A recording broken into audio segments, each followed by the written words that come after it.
Shalom.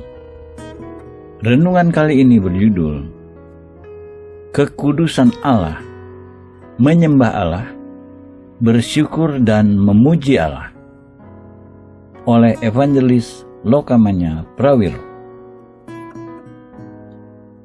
Masuk hadirat Allah, sikap dalam hadirat Allah. Ketika kita mengalami kontak dengan atau menerima pewahyuan kekudusan Allah, hanya ada satu respons yang benar, penyembahan. Dan kekudusan Allah tidak dapat dijelaskan, tidak dapat didefinisikan, hanya dapat diungkapkan dan dinyatakan. Kitab Ibrani pasal 12 berbicara mengenai disiplin Allah sebagai seorang bapa bagi anak-anaknya. Sebab mereka mendidik kita dalam waktu yang pendek sesuai dengan apa yang mereka anggap baik. Tetapi Dia menghajar kita untuk kebaikan kita, supaya kita beroleh bagian dalam kekudusannya. Ibrani 12 ayat 10. Kekudusan adalah inti dari siapa Allah. Segala sesuatu mengenai Allah adalah kudus. Beberapa ciri Allah, apa yang Alkitab katakan siapa Allah? Allah adalah terang. Dan inilah berita yang telah kami dengar dari Dia, dan yang kami sampaikan kepada kamu. Allah adalah terang, dan di dalam Dia sama sekali tidak ada kegelapan. 1 Yohanes 1 ayat 5. Allah adalah terang. Ia tidak saja menciptakan terang atau membawa terang, tetapi dirinya sendiri adalah terang. Barang siapa tidak mengasihi, ia tidak mengenal Allah, sebab Allah adalah kasih. Kita telah mengenal dan telah percaya akan kasih Allah kepada kita. Allah adalah kasih, dan barang siapa tetap berada di dalam kasih, ia tetap berada di dalam Allah dan Allah di dalam dia. 1 Yohanes 4 ayat 8 dan 16. Allah adalah keduanya, terang dan kasih. Kita ingin mendekat kepada Allah, tetapi kita merasa tidak biasa masuk ke dalam terang yang meliputi kita itu. Allah adalah keadilan dan penghakiman. Ini adalah bagian absolut dari kodratnya. Dalam kitab Ulangan, Musa menekankan ini. Sebab nama Tuhan akan kuserukan, berilah hormat kepada Allah kita, gunung batu yang pekerjaannya sempurna, karena segala jalannya adil. Allah yang setia dengan tiada kecurangan, adil dan benar Dia. Ulangan 32 ayat 3 dan 4. Pertimbangkan kata-kata Abraham dalam kitab Kejadian ketika ia memohon kepada Allah mengenai Sodom. Jauhlah kiranya daripadamu untuk berbuat demikian, membunuh orang benar bersama-sama dengan orang fasik, sehingga orang benar itu seolah-olah sama dengan orang fasik. Jauhlah kiranya yang demikian daripadamu. Masakan hakim segenap bumi tidak menghukum dengan adil? Kejadian 18 ayat 25. Itu siapa Allah? Dia adalah hakim atas seluruh bumi, dan Dia selalu melakukan dengan benar. Tidak ada ketidakadilan, tidak ada kesalahan di dalam Dia. Allah adalah kemarahan dan kemurkaan. Allah kita adalah Allah kemarahan dan kemurkaan. Kitab Nahum memberi suatu gambaran yang luar biasa mengenai ini. Tuhan itu Allah yang cemburu dan pembalas. Tuhan itu pembalas dan penuh kehangatan amarah. Tuhan itu pembalas kepada para lawannya dan pendendam kepada para musuhnya. Nahum 1 ayat 2. Tuhan pemarah. Dia sangat geram dan Dia sendiri membalas dendam. Ini bagian dari kodrat ilahi kekekalan Allah. Allah adalah murah hati dan memperlihatkan kasih sayang. Kata dalam kitab suci yang diterjemahkan memperlihatkan kasih sayang berarti kasih setia. Arti sesungguhnya adalah memegang perjanjian kesetiaan Allah. Kesetiaan Allah pada perjanjiannya, satu dari ciri terbesar Allah. Dalam Mazmur 51, Daud sedang berdoa sepanjang hari dalam keadaan tertekan ketika jiwanya tergoncang. Doa pertobatannya setelah dosanya dengan Batsheba dan pembunuhan Uria terbongkar. Kasihanilah aku, ya Allah, menurut kasih setiamu. Hapuskanlah pelanggaranku menurut rahmat-Mu yang besar. Mazmur 51 ayat 1.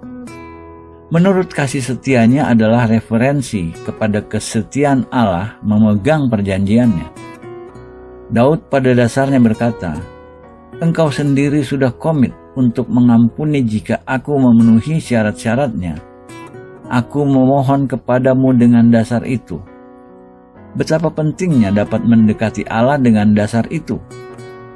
Ide ini terjadi dalam berbagai kitab Mazmur lain juga. Haleluya! Bersyukurlah kepada Tuhan sebab Ia baik, bahwasanya untuk selama-lamanya kasih setianya.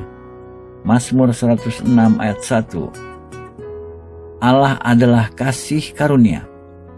Sebab itu marilah kita dengan penuh keberanian menghampiri tahta kasih karunia, supaya kita menerima rahmat dan menemukan kasih karunia untuk mendapat pertolongan kita pada waktunya.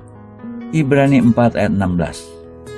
Ada dua hal dalam ayat ini yang kita tidak dapat memperolehnya sendiri, yakni belas kasihan dan kasih karunia.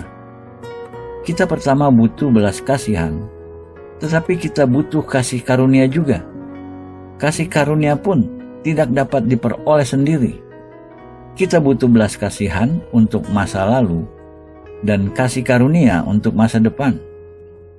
Hanya dengan kasih karunia Allah, kita dapat menjadi orang-orang dan memiliki kehidupan yang Ia syaratkan dari kita. Allah adalah kuasa. Seluruh Alkitab penuh dengan kesaksian-kesaksian mengenai kuasa Allah. Mari kita baca satu contoh dalam kitab Mazmur.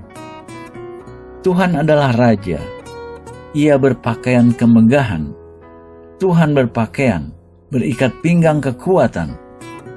Sungguh telah tegak dunia, tidak bergoyang. Tahtamu tegak sejak dahulu kala, dari kekal Engkau ada. Sungai-sungai telah mengangkat, ya Tuhan. Sungai-sungai telah mengangkat suaranya, sungai-sungai mengangkat bunyi hempasannya. Daripada suara air yang besar, daripada pecahan ombak laut yang hebat, lebih hebat Tuhan di tempat tinggi. Mazmur 93 ayat 1-4. Kekudusan adalah seluruh keberadaan Allah. 7 ciri: 1. Terang, 2. Kasih, 3. Keadilan dan penghakiman, 4. Kemarahan dan kemurkaan, 5. Belas kasihan dan kasih setia, 6. Kasih karunia, dan 7. Kuasa. Kekudusan dalam semua itu, seluruh keberadaan Allah. Dan mereka berseru seorang kepada seorang, katanya, Kudus, kudus, kuduslah Tuhan semesta alam. Seluruh bumi penuh kemuliaannya. Yesaya 6 ayat 3. Dan dalam Wahyu 4 ayat 8, keempat makhluk dan ke-24 tua-tua tunduk rebah dan berseru, Kudus, kudus, kuduslah Tuhan Allah, yang Maha Kuasa, yang sudah ada dan yang akan datang. Kuduslah Bapa, kuduslah Anak, kuduslah Roh, dan siapapun tidak ada yang kudus. Allah unik dalam kekudusannya, dan kita hanya dapat mengerti atau mengambil bagian dari kekudusan sejauh kita berhubungan dengan Allah. Penyembahan adalah respons kita kepada kekudusan Allah. Sekali lagi, ketika tidak ada pewahyuan kekudusan, tidak bisa ada penyembahan. Kita dapat melakukan ibadah nyanyian lagu yang indah. Kita dapat melakukan pujian dan ucapan syukur. Namun kita tidak dapat melakukan penyembahan. Karena ketika kita tahu kekudusan Allah, respons yang benar selalu penyembahan. Masuklah melalui pintu gerbangnya dengan nyanyian syukur. ke dalam pelatarannya dengan puji-pujian, bersyukurlah kepadanya, dan pujilah namanya. Mazmur 100 ayat 4. Kita bersyukur kepada Allah karena kita berterima kasih atas apa yang Ia sudah lakukan. Ketika kita memuji Dia, kita mengakui kebesarannya. Kita telah masuk ke dalam pelatarannya, tetapi untuk apa kita di sana? Kita di sana untuk menyembah. Jika kita berhenti setelah satu lagu pujian, kita mungkin menikmati waktu yang indah, tetapi kita belum benar-benar menemukan hati dan maksud rencana Allah. Ada sesuatu yang berteriak untuk mendapatkan lebih.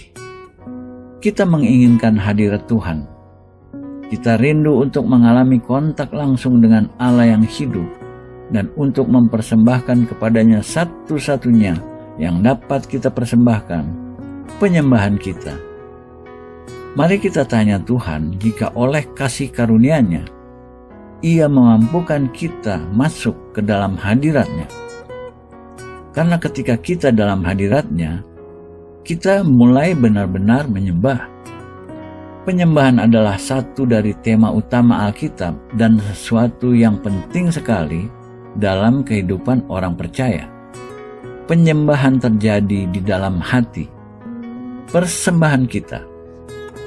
Kapanpun kita masuk ke dalam hadirat Allah, Ia mensyaratkan agar pada tingkat yang lebih tinggi kita membawa yang dikatakan kitab suci, karunia-karunia spiritual.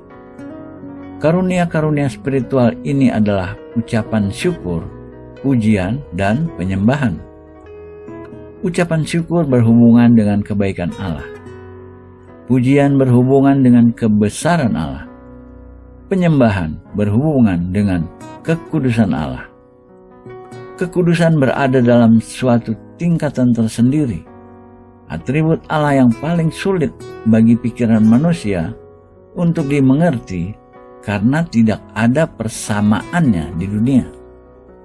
Kita dapat berbicara mengenai hikmat Allah karena kita tahu orang-orang bijaksana. Kita dapat berbicara mengenai kebesaran Allah karena kita tahu orang-orang besar. Kita dapat berbicara mengenai kuasa Allah karena kita sudah menyaksikan demonstrasi kuasa besar Allah. Namun selain Allah, tidak ada contoh kekudusan di bumi, sesuatu yang unik bagi Allah dan mereka yang sudah menerimanya dari Dia. Penyembahan berhubungan langsung dengan kekudusan Allah. Namun, karena sulit untuk mengerti kekudusannya, dapat menjadi sulit untuk mengerti sepenuhnya dan masuk ke dalam penyembahan. Mengucap syukur dan pujian, terutama adalah ucapan-ucapan dari mulut, tetapi penyembahan terutama adalah suatu sikap. Pujian. Pujian mengalir seperti benang emas melalui seluruh Alkitab, dari awal hingga akhir. Pujian adalah kekal, asal mulanya di surga. Pekerjaan tanpa henti semua makhluk mulia dan kekal yang mendiami surga, tempat mereka menikmati akses yang dekat dan tidak terganggu dengan Allah sendiri. Akses yang tidak terganggu membutuhkan pujian yang tidak terganggu. Pujian adalah cara yang benar agar kita berhubungan dengan Allah sebagai Raja di takhta-Nya. Padahal Engkau yang kudus yang bersemayam di atas puji-pujian orang Israel. Mazmur 22 ayat 3. Ketika kita menyatukan dengan ucapan syukur, pujian memberi kita akses kepada Allah. Di sini ada dua tingkatan akses. Pertama, melalui gerbang Allah, dan lalu melalui pelatarannya. Pemazmur mengindikasikan bahwa ucapan syukur membawa kita melalui gerbang, tetapi pujian membawa kita ke dalam pelataran. Satu-satunya jalan ke dalam tempat tinggal dan hadirat Allah adalah melalui pujian. Tanpa pujian, kita tidak memiliki akses ke dalam pelataran luar. Mazmur 100 ayat 4. Mengucap syukur. Jadi, karena kita menerima kerajaan yang tidak tergoncangkan, marilah kita mengucap syukur dan beribadah kepada Allah menurut cara yang berkenan kepadanya dengan hormat dan takut. Ibrani 12 ayat 28. Dalam bahasa Yunani, untuk memiliki kasih karunia adalah charis, sama dengan mengatakan terima kasih. Ada hubungan langsung antara kasih karunia dan berterima kasih. Seseorang yang tidak berterima kasih adalah seseorang yang berada di luar kasih karunia Allah. Kita tidak dapat tidak berterima kasih dan berada di dalam kasih karunia Allah. Jika ada satu hal yang sulit Allah terima adalah pujian setengah hati. Kitab suci berkata, "Besarlah Tuhan dan sangat terpuji, dan kebesarannya tidak terduga."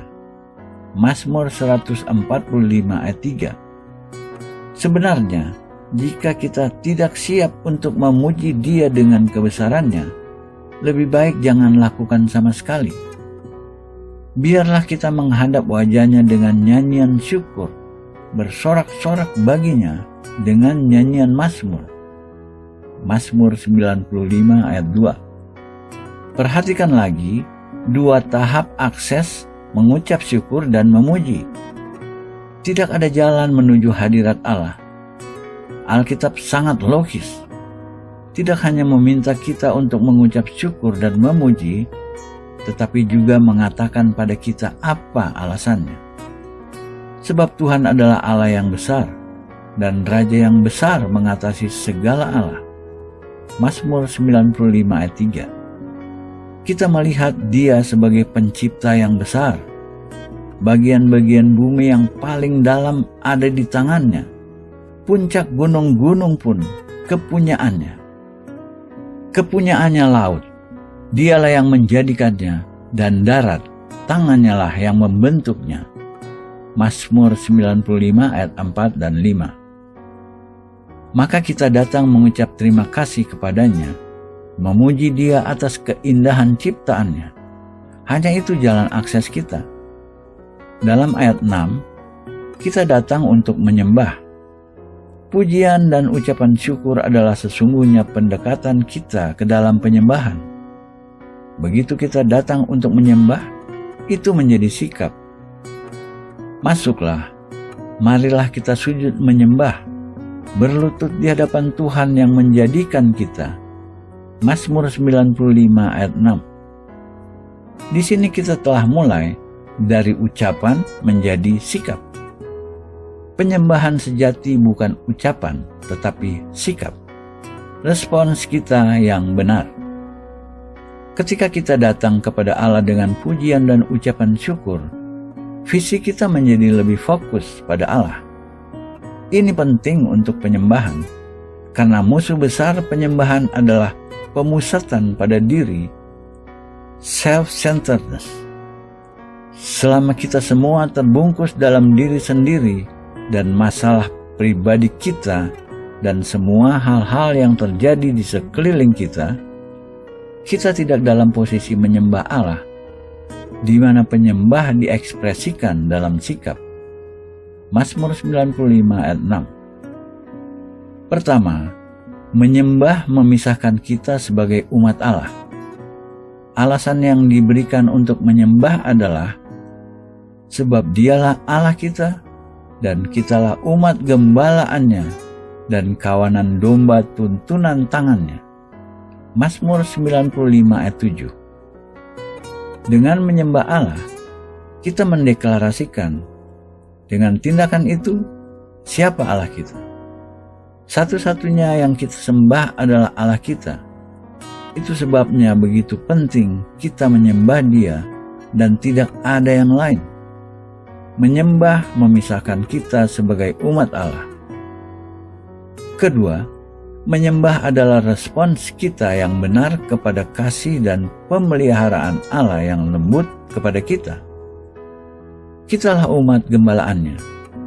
Mazmur 95 ayat 7. Hasil menyembah.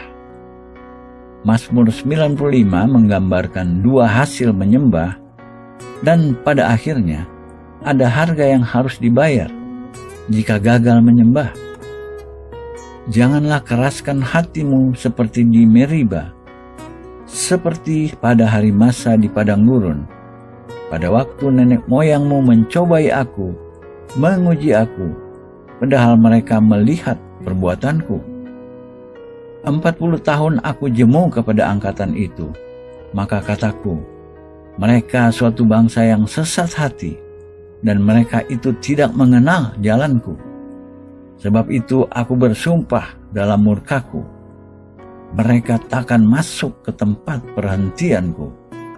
Mazmur 95 ayat 8-11. Di sini kita melihat dua hasil menyembah dengan benar, tunduk ke bawah dan berlutut dalam hadirat Tuhan. Pertama, kita mendengar suara Allah. Kita mulai dari pujian dan ucapan syukur ke dalam ketentraman batin, kedamaian, dan ketenangan, di mana segala sesuatunya ditenangkan, di mana kita diam tidak bergerak dalam hadirat Allah. Dalam sikap menyembah itu, kita dapat mendengar suara Allah dengan cara yang kita tidak akan pernah dapat mendengar ketika kita dikuasai dengan diri kita dan masalah dan kebingungan diri kita sendiri. Satu dari hal-hal penting mengenai menyembah adalah memusatkan perhatian pada Tuhan, beralih dari diri kita, seolah-olah hampir menyatukan identitas kita dalam identitasnya. Penting dapat mendengar suara Allah. Dalam Yeremia, Allah secara empati mendeklarasikan kepada umatnya, inilah yang telah kuperintahkan kepada mereka. Dengarkanlah suaraku, maka aku akan menjadi Allahmu. Yeremia 7 ayat 23. Ini pernyataan yang paling simpel dari apa yang Allah syaratkan. Dengarkanlah suaraku, maka aku akan menjadi Allahmu. Ulangan 28 menulis daftar semua berkat dari ketaatan dan semua kutukan dari ketidaktaatan. Berkat mulai dengan, jika engkau baik-baik mendengarkan suara Tuhan Allahmu dan melakukan dengan setia segala perintahnya yang kusampaikan kepadamu pada hari ini, maka Tuhan Allahmu akan mengangkat engkau di atas segala bangsa di bumi. Segala berkat ini akan datang kepadamu dan menjadi bagianmu jika engkau mendengarkan suara Tuhan Allahmu. Ulangan 28 ayat 1 dan 2. Kutuk mulai dengan, tetapi jika engkau tidak mendengarkan suara Tuhan Allahmu, maka segala kutuk ini akan datang kepadamu. Ulangan 28 ayat 15. Batasannya adalah mendengar atau tidak mendengar kepada suara Tuhan. Tidak cukup hanya membaca Alkitab. Dalam kitab Yohanes 10 ayat 27 dikatakan, domba-dombaku mendengarkan suaraku, dan mereka mengikuti aku. Kita tidak dapat mengikut Yesus jika kita tidak mendengar suaranya. Bagus membaca Alkitab, tetapi kita tidak dapat melakukannya tanpa mendengar suara Tuhan. Menyembah adalah cara yang ditentukan untuk masuk ke dalam sikap itu dan persekutuan, di mana kita benar-benar dapat mendengar suara Allah. Hasil kedua adalah kita masuk ke dalam perhentiannya. Menyembah dan mendengar suara Allah membawa kita ke dalam perhentian yang tidak mungkin dengan cara lain apapun. Banyak orang yang benar-benar tahu bagaimana menyembah dapat menikmati perhentiannya. Ayat suci mengatakan, jadi masih tersedia suatu hari perhentian, hari ke-7 bagi umat Allah. Ibrani 4 ayat 9. Akibat-akibat gagal menyembah.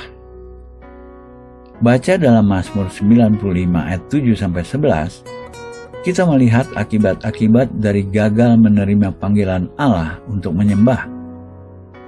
Sekiranya kamu mendengar suaranya, Janganlah keraskan hatimu, seperti pada waktu nenek moyangmu mencobai aku, menguji aku. Aku jemu kepada angkatan itu, bangsa yang sesat hati.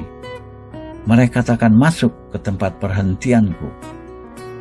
Apa akibat dari kegagalan Israel untuk menyembah? Pertama, hati mereka menjadi keras. Kedua, mereka tidak mendengar suara Allah. Ketiga, mereka memprovokasi Allah menjadi murka. Dan keempat, mereka tidak masuk ke dalam tempat perhentian yang telah ditentukan bagi mereka. Mereka gagal mengikuti langkah-langkah menaikkan pujian dan mengucap syukur yang membuat kita tunduk dan berlutut, sikap berdiam diri, menenangkan diri dengan hormat hening di hadapan Allah, di mana kita mendengar suaranya dan melaluinya kita masuk ke dalam tempat perhentian kita dalam roh dan kebenaran. Kata Yesus kepadanya, "Percayalah kepadaku, hai perempuan, saatnya akan tiba bahwa kamu akan menyembah Bapa bukan di gunung ini dan bukan juga di Yerusalem. Kamu menyembah apa yang tidak kamu kenal. Kami menyembah apa yang kami kenal, sebab keselamatan datang dari bangsa Yahudi. Tetapi saatnya akan datang dan sudah tiba sekarang, bahwa penyembah-penyembah benar akan menyembah Bapa dalam roh dan kebenaran, sebab Bapa menghendaki penyembah-penyembah demikian. Allah itu roh, dan barang siapa menyembah Dia harus menyembah dalam roh dan kebenaran." Yohanes 4 ayat 21-24. Kondisi spiritual yang Yesus ucapkan adalah dalam roh dan dalam kebenaran. Allah sebenarnya mencari penyembah-penyembah seperti ini, menyembah dalam kebenaran. Kitab Wahyu memberi kita cukup daftar orang-orang yang pada akhirnya tidak termasuk dalam hadirat Allah. Tetapi orang-orang penakut, orang-orang yang tidak percaya, orang-orang keji, orang-orang pembunuh, orang-orang sundal, tukang-tukang sihir, penyembah-penyembah berhala, dan semua pendusta, mereka akan mendapat bagian mereka di dalam lautan yang menyala-nyala oleh api dan belerang. Inilah kematian yang kedua. Wahyu 21 ayat 8. Perhatikan yang terakhir dalam daftar, semua pendusta. Pendusta tidak dapat memiliki akses ke hadirat Allah Maha Besar. Itu sebabnya kita harus menyembahnya dalam kebenaran. Sekali lagi dalam 1 Yohanes, ini apa yang Rasul Yohanes katakan. "Dan inilah berita yang telah kami dengar dari Dia dan yang kami sampaikan kepada kamu. Allah adalah terang dan di dalam Dia sama sekali tidak ada kegelapan." Jika kita katakan bahwa kita beroleh persekutuan dengan Dia, namun kita hidup di dalam kegelapan, kita berdusta dan kita tidak melakukan kebenaran. 1 Yohanes 1 ayat 5 dan 6. Ketika kita datang menghampiri Allah, kita datang ke dalam terang. Tidak ada tempat untuk kegelapan, tidak ada tempat untuk keberatan, dan tidak ada tempat untuk ketidaktulusan. Segalanya harus terbuka. Perhatikan frasa, kita memiliki persekutuan dengan Dia. Persekutuan dan penyembahan erat berkaitan, berjalan bersama. Persekutuan dan penyembahan mensyaratkan kejujuran, ketulusan, dan keterbukaan yang teguh. Kita harus menyembah Allah dalam kebenaran. Menyembah dalam roh. Untuk mengerti apa artinya menyembah Allah dalam roh, Alkitab memberi gambaran lengkap seluruh kepribadian manusia. Sesuai kitab suci, seluruh kepribadian manusia terdiri dari 3 elemen yang saling terkait: roh, jiwa, dan tubuh. sesuai doa Rasul Paulus untuk gereja di Tesalonika.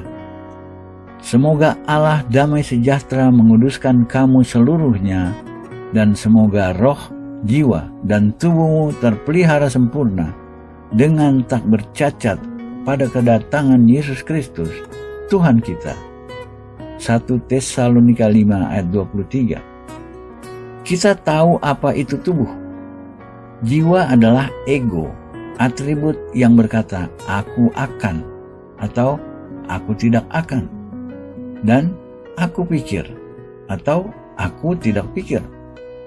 Biasanya diidentifikasikan dari 3 bidang: keinginan, intelek, dan emosi. 3 bidang ini diekspresikan sebagai 3 pernyataan simpel: aku akan, aku pikir, dan aku rasa. Sebuah gambaran jiwa manusia. Kita tidak dapat benar-benar mengerti penyembahan kecuali kita mengerti fungsi dan hubungan timbal balik dari 3 elemen ini. Jiwa adalah alat untuk memindahkan persneling dari kepribadian. Jiwa membuat keputusan-keputusan dan lalu memerintahkan tubuh untuk bergerak. Itu urutan dari hal-hal roh berhubungan dengan jiwa, lalu jiwa berhubungan dengan tubuh. Mari kita lihat ke belakang sejenak pada catatan penciptaan manusia seperti dicatat dalam Kejadian 2 ayat 7. Ketika itulah Tuhan Allah membentuk manusia itu dari debu tanah dan menghembuskan nafas hidup ke dalam hidungnya. Demikianlah manusia itu menjadi makhluk yang hidup. Ada 2 sumber yang berbeda dalam kepribadian manusia. Satu dari atas, satu dari bawah. Dari atas ada nafas, roh Allah, dihembuskan ke dalam manusia. Dari bawah ada kodrat fisik. Tubuh dibuat dari tanah liat. Persatuan roh dan tanah liat itu menghasilkan jiwa yang hidup. Kepribadian manusia terdiri dari roh, jiwa, dan tubuh. Namun, ketika manusia berdosa dan memberontak melawan Allah, rohnya terputus dari persekutuan dengan Allah dan menjadi mati bagi Allah.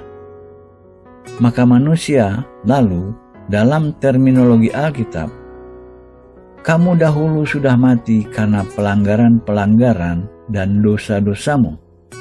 Efesus 2 ayat 1. Ketika manusia berbalik kepada Allah dalam pertobatan dan iman, melalui dilahirkan kembali, rohnya diperbaharui dan dibuat mampu merestorasi persekutuannya dengan Allah. Sekali lagi, kita melihat prinsip persekutuan dan penyembahan berjalan bersama sangat erat. Namun, kita harus mengerti bahwa roh manusia itu yang memiliki kemampuan bersekutu dengan Allah. Jadi, melalui kelahiran kembali roh yang membuat manusia dapat berhubungan langsung dengan Allah, pribadi ke pribadi, roh ke roh. Yesus berkata, Allah itu roh, dan barang siapa menyembah Dia, harus menyembahnya dalam roh dan kebenaran. Yohanes 4 ayat 24. Hanya elemen hembusan kepribadian manusia yang sama yang datang dari Allah. Roh itu yang dapat berhubungan langsung dengan Allah dan menyembah Allah dalam roh. Baca kata-kata Rasul Paulus. Tetapi siapa yang mengikatkan dirinya pada Tuhan menjadi satu roh dengan Dia. 1 Korintus 6 ayat 17. Paulus sedang berbicara mengenai seorang percaya dapat berhubungan dengan Tuhan secara spiritual dalam komunikasi penyembahan, yakni menyembah Allah dalam roh. Penyembahan adalah komuni dengan Allah, persekutuan intim dengan Allah, hubungan langsung dengan Allah.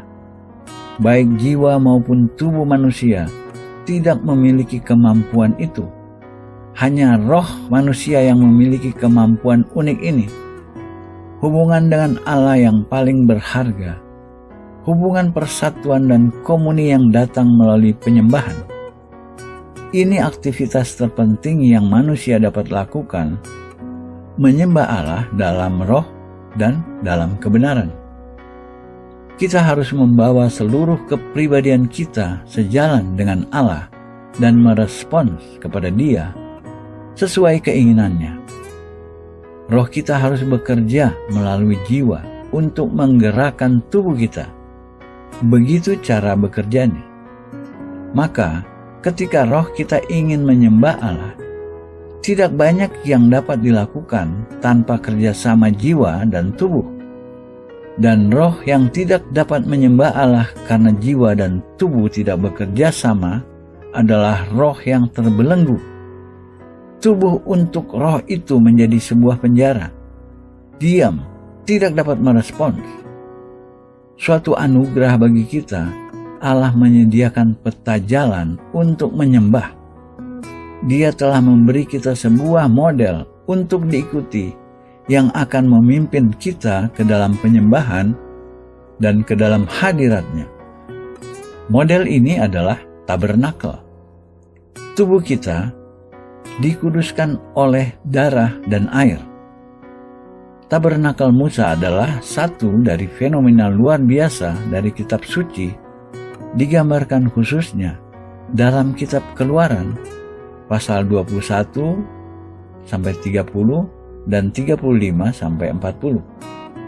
Fakta bahwa Allah mendedikasikan hampir 12 pasal dari kitab Keluaran untuk tabernakel mengindikasikan betapa pentingnya hal ini. Jalan masuk ke ruang Maha Kudus.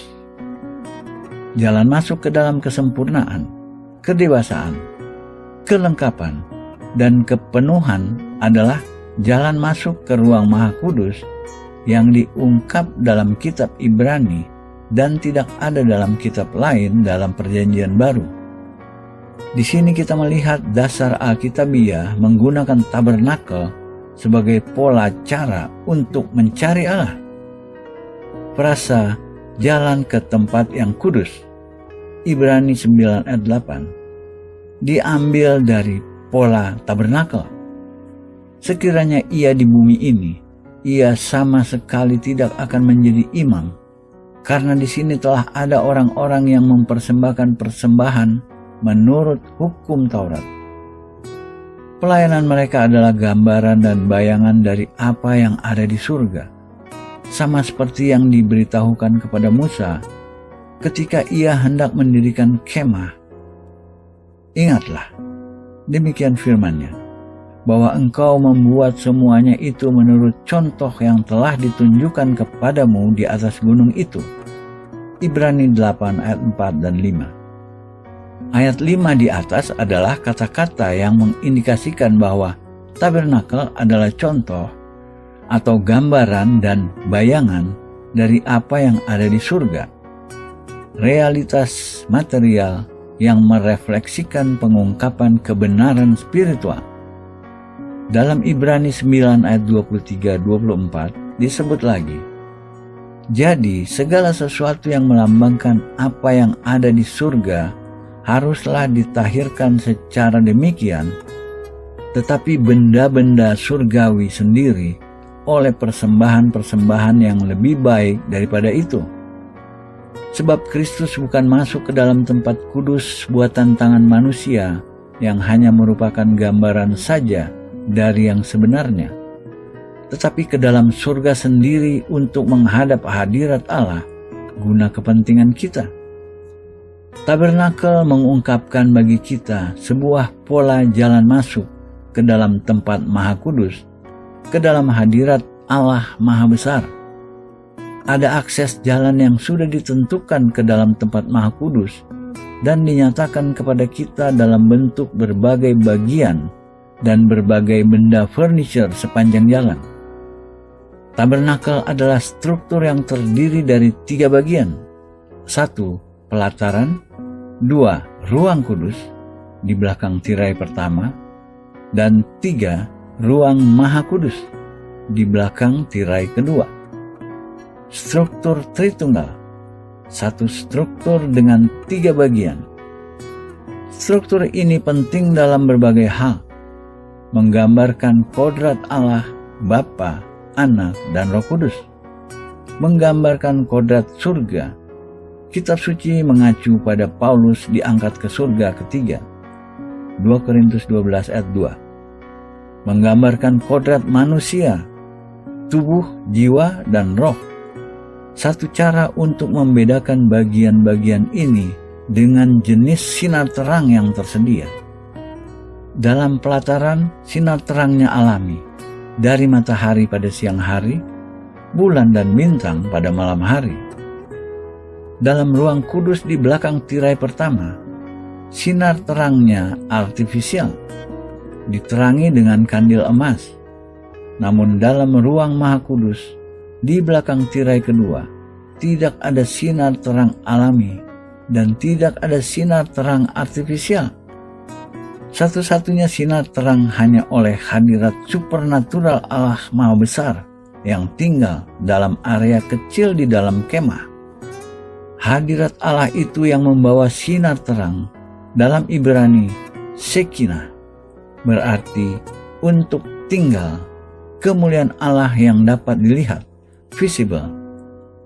Satu-satunya sumber sinar terang di sana dalam ruang Maha Kudus, bagian ketiga dari tabernakel, manifestasi kediaman Allah Maha Besar di antara umatnya. Tiga bagian dari tabernakel ini berhubungan dengan tiga bagian kepribadian manusia, tubuh, jiwa, dan roh. Kita menyembah Allah tidak dengan tubuh atau jiwa, tetapi dengan roh. Jadi, pelataran berhubungan dengan tubuh, ruang kudus berhubungan dengan jiwa, dan ruang maha kudus berhubungan dengan roh. Hanya dalam roh kita dapat berhubungan dengan Allah dalam menyembah. Oleh karena itu, tempat terakhir untuk menyembah adalah ruang maha kudus di belakang tirai kedua. Jadi, bagaimana seseorang melangkah untuk menyembah? Dengan mengikuti pola alur yang ada dalam tabernakel dari pelataran hingga ruang maha kudus. Ketika menggunakan pendekatan tabernakel, siapapun selalu mulai di pelataran.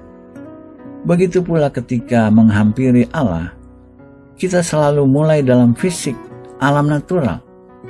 Daerah ini berhubungan dengan tubuh dan dengan kehidupan Kristus pada hari-hari ketika Ia berada di bumi. Jadi, di pelataran kita menerima pewahyuan melalui panca indera natural atau melalui pengetahuan manusia. Ini titik permulaan. Kita tidak dapat potong kompas salib. Hanya ketika kita mulai dari salib dan menerima faedah-faedah dari pengorbanan Yesus menggantikan kita, faedah-faedah dari darahnya yang tercurah, kita dapat melangkah lebih lanjut dalam gerak maju menuju penyembahan. Amin.